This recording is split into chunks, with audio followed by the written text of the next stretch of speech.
ನನ್ನ ಮಗಳು ಬೆಳಗ್ಗೆಯಿಂದ ನನ್ನ ಜೊತೆ ಮಾತಾಡ್ತಾನೆ ಇಲ್ಲ, ಮುನ್ಸ್ಕೊಬಿಟ್ಟಿದ್ದಾಳೆ. ಅದೇನಂತ ಗೊತ್ತಿಲ್ಲ, ಎದ್ದು ತಾವಿಂದ ನನ್ನ ಜೊತೆ ಮಾತಾಡ್ತಾನೆ ಇಲ್ಲ. ನಾನು ಹೋಗಿ ಮಾತಾಡ್ಸೋದ್ರೂ ಮಾತಾಡ್ತಾನೆ ಇಲ್ಲ. ಏಕೆಂದರೆ ನನ್ನ ಮಗಳಿಗೆ ನನ್ನ ಹೆಂಡತಿ ಗಾಳಿ ಒಂದೊಂದ್ಸಲ ಬೀಸ್ಬಿಡುತ್ತೆ. ಅದಕ್ಕೆ ಅವಳು ಸುಮ್ಮನೆ ಮಾತು ಬಿಟ್ಬಿಡ್ತಾಳೆ. ನನ್ನ ಹೆಂಡ್ತಿನೂ ಹಂಗೇನೆ ಸುಮ್ಮನೆ ಮಾತು ಬಿಟ್ಬಿಡ್ತಾಳೆ. ಆಮೇಲೆ ಒಂದು ಐಡಿಯಾ ಮಾಡಿದೆ, ನನ್ನ ಮಗಳು ನನ್ನ ಜೊತೆ ಮಾತಾಡಬೇಕಂದ್ರೆ ಇದೊಂದು ಟ್ರಿಕ್ ಮಾಡಿದ್ರೆ ಸಾಕು, ಅವಳೇ ಮಾತಾಡ್ಸ್ಕೊಬತ್ತಾಳೆ. ಅದನ್ನೇ ನಾನು ಇವಾಗ ಮಾಡಿದೆ. ಏನಿಲ್ಲ, ಅಂಗಡಿಗೆ ಹೋಯ್ತೇನಂದೆ ಅಷ್ಟೇ, ಎದ್ದು ಕೂತ್ಕೊಬಿಟ್ಲು. ಅಂಗಡಿ ಬತ್ತೀಯ. ಆಮೇಲೆ ನಿಮಗೆಲ್ಲ ಒಂದು ಹಾಯ್ ಮಾಡ್ಬೇಕು ಅನಿಸ್ತು, ಅದಕ್ಕೆ ನಾನು ನಿಮಗೆ ಹಾಯ್ ಮಾಡಿದೆ. ಆಮೇಲೆ ನನ್ನ ಹೆಂಡತಿ ಅಲ್ಲೇ ನಿಂತಿದ್ರಿಂದ ಅವಳಿಗೊಂದು ಹಾಯ್ ಮಾಡುವಂದೆ. ಅವಳು ಕಣ್ಣೆಲ್ಲ ಒಸಿಕೊಂಡು ಸಪ್ಪೆ ಮುಖ ಹಾಕೊಂಡು ಹಾಯ್ ಮಾಡಿದ್ಲು. ಅದಕ್ಕೆ ಅವಳಿಗೆ ಏನು ಸಪ್ಪೆ ಮುಖ ಮಾಡ್ಕೊಂಡು ಹಾಯ್ ಮಾಡ್ತಾ ಇದೆಯಾ, ಒಂದು ಸ್ವಲ್ಪ ಸ್ಮೈಲ್ ಮಾಡಿ ನಗುವಂದೆ ಅಷ್ಟೇ. ಅದಕ್ಕೆ ಅವಳ ರಿಯಾಕ್ಷನ್ ಹಿಂಗಿತ್ತು. ನಗ್ಲೆ ನಕ್ಕೊಂಡು ಮಾಡ್ಲೆ.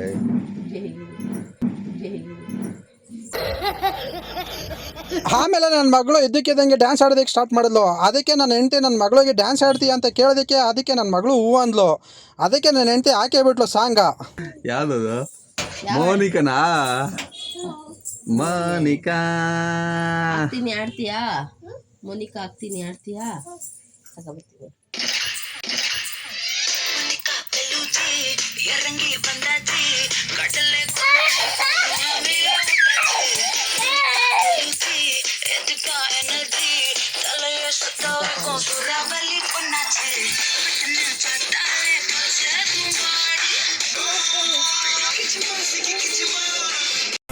ಅಷ್ಟೇ.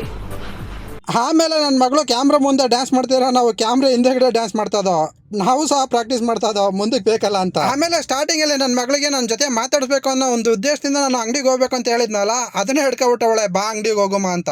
ಏನೇ ಮಾಡಿದ್ರು ಬಿಡ್ತಾ ಇಲ್ಲ. ಹಠ ಅಂದರೆ ಹಠ, ನನ್ನ ಮಗಳದು ತುಂಬಾನೇ ಹಠ. ಈ ಸರಿ ಅಂತ ಹೇಳ್ಬಿಟ್ಟು ಕರ್ಕೊಂಡು ಹೋಗೋಮ ಅಂತ ರೆಡಿ ಆದರೆ ಅಲ್ಲಿ ಮತ್ತೆ ಇನ್ನೊಂದು ಟ್ವಿಸ್ಟು. ಏನಪ್ಪ ಅಂತ ಹೇಳಿದ್ರೆ ಗೊಂಬೆಗೆ ಬಾಯಿ ಮಾಡ್ಬಿಟ್ಟು ಬರಬೇಕು, ಪಪ್ಪಿ ಕೊಟ್ಬಿಟ್ಟು ಬರಬೇಕು ಅಂತ.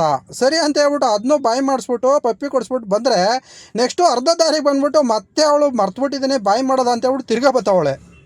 ಏನು ಕೊಟ್ಟೆ? ಹಾಂ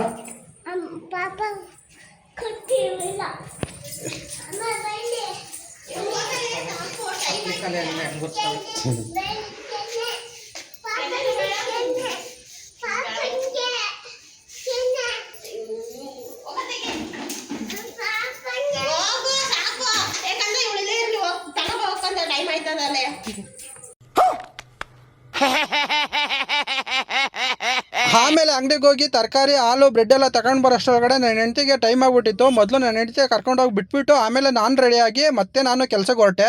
ಕೆಲಸಕ್ಕೆ ಹೋಗೋದಕ್ಕಿಂತ ಮುಂಚೆ ನನ್ನ ಮಗಳ ಹತ್ರ ಒಂದು ಪಪ್ಪಿ ಇಸ್ಕೊಂಡು ನಾನು ಹೊಟ್ಟೆ. ಇದಾಗಿತ್ತು ಇವತ್ತಿನ ಈ ವಿಡಿಯೋ ಇಷ್ಟ ಆಗಿದ್ರೆ ಒಂದು ಲೈಕು, ಕಮೆಂಟು, ಶೇರ್ ಮಾಡ್ಕೊಳ್ಳಿ ಅಂತ ಕೇಳ್ಕೊಳ್ತಾ ಇಲ್ಲಿಗೆ ಈ ವಿಡಿಯೋನ ಮುಗಿಸ್ತಾ ಇದ್ದೀನಿ. ಜೈ ಹಿಂದ್, ಜೈ ಕರ್ನಾಟಕ ಮಾತೆ.